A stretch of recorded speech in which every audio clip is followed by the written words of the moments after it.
With Aubameyang gone, Lacazette gone, and Xhaka demoted, Arsenal have now named a new team captain, and that is none other than Marting Odegaard. Being just 23 years old, the attacking midfielder may be really young, but his leadership qualities have already been tried and tested, as he has been captaining the Norway national team since 2021. But with the national team, it was a pretty straightforward ride. He debuted at 15 years old, so becoming captain after 7 years isn't so crazy, is it? However, at club level, it has not been so straightforward for him. In fact, far from it. With how he started, nobody would have expected Odegaard to be playing for a big club by now, let alone captaining one. Let's go back to how it all started for him. So, unsurprisingly, he started out playing in Norway for Drammen Strong, a football club which was co-founded by his father, who was also the coach. At the age of 11, he moved to a bigger club in Norway, Strømsgodset, and that was where Real Madrid discovered him and paid about €4 million to bring him over to Spain when he was just 16 years old. If you get picked up by a team like Real Madrid at such a young age, then there just has to be something about you. And while there really is something special about Odegaard, we didn't get to fully see it at Real Madrid. He was such a talented teenager that even though he started out playing with the reserves team, which was being coached by Zinedine Zidane at the time, he was training with Cristiano Ronaldo, Benzema, and the rest of the senior team. And then on the 23rd of May, 2015, he became the youngest ever debutant in Real Madrid's history when he came on for Cristiano Ronaldo in a league game against Getafe. Remember, he was just 16. But the following year, Real Madrid were entering a golden era, and they didn't really have space in midfield for a rising teenager in spite of how talented he was.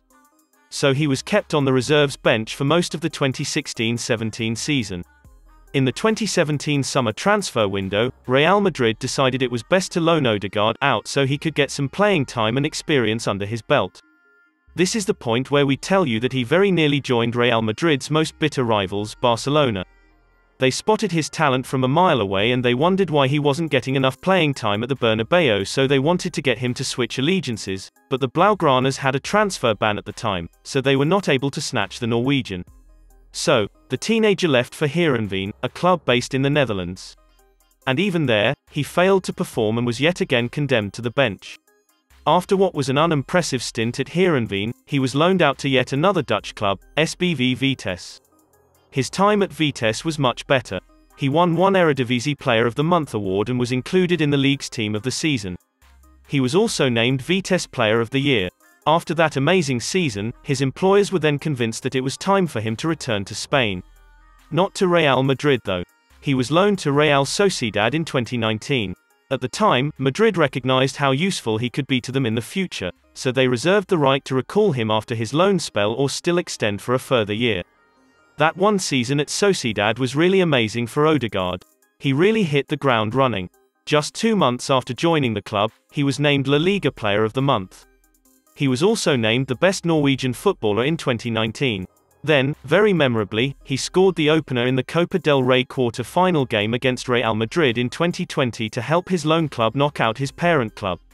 He went on to score again in the semis to help Sociedad to the final, which they won against Athletic Bilbao. It was basically a really amazing season for Odegaard. He won a couple individual awards, won a major trophy, and even helped the club qualify for European football. But he didn't stay to compete in that competition with them. His loan spell was over in the summer of 2020, so he returned to Real Madrid, who finally decided to keep him. But yet again, even after he had proven how good he can be at Sociedad, he still couldn't get game time at Madrid. So, he had to leave in the January transfer window. This time, he was headed to the Premier League. Before moving on, don't forget to like the video and subscribe to the channel for more content like this. Arsenal had grown interested in the Norway national team captain, and they got him in January of 2021 on a 6-month loan deal until the end of the season. And take it from us, he truly showed everybody what he was capable of. Perhaps one very moment Arsenal fans love to remember is his first goal in the Premier League, one against City rivals Spurs. That goal, which helped Arsenal to a win in the North London derby, was one of the reasons Marting Odegaard was voted the club's Player of the Month in March. The coach was happy with Odegaard, his teammates were happy with him, and very importantly, Arsenal fans all over the world were happy with him. So, they clamoured for him to move to the club permanently, and Arsenal made that happen in the 2021 summer transfer window.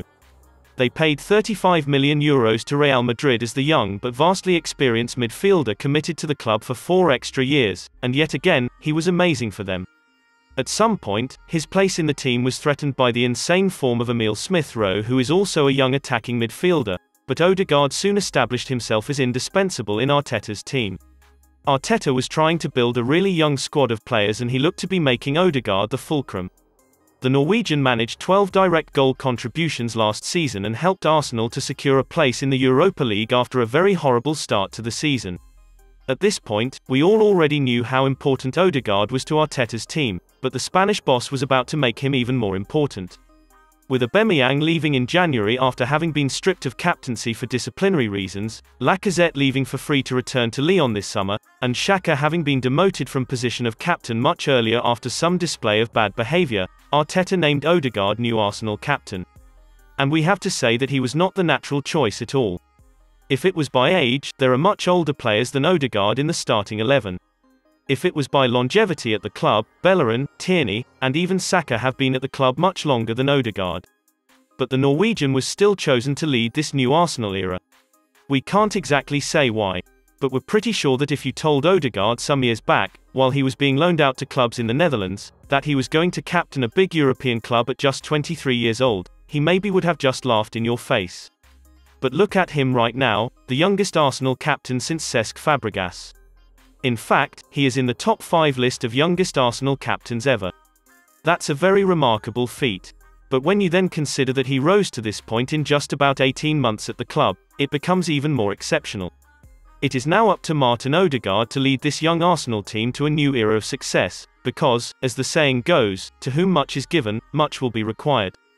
And to be honest, the future is looking bright for the new captain and his teammates, with Arsenal winning all of their pre-season games and, perhaps more importantly, looking like a very cohesive unit while doing that.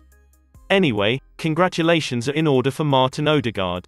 Club and national team captain at the age of 23, we don't imagine that there are many players in the history of football who have been able to achieve this. But what do you think though? Will Odegaard make a good captain at Arsenal? Or will he join Gallas, Xhaka, and Aubameyang in the list of Arsenal players who have been stripped of the captain's armband? Flood us with your opinions in the comments. While you're at it, also tell us how you think Arsenal will do this season. Don't forget to smash the like button on this video and subscribe to the channel too. If you want to be notified each time we drop a video, turn on the bell notification. We'll see you in the next video. That's all from Hattrick for now.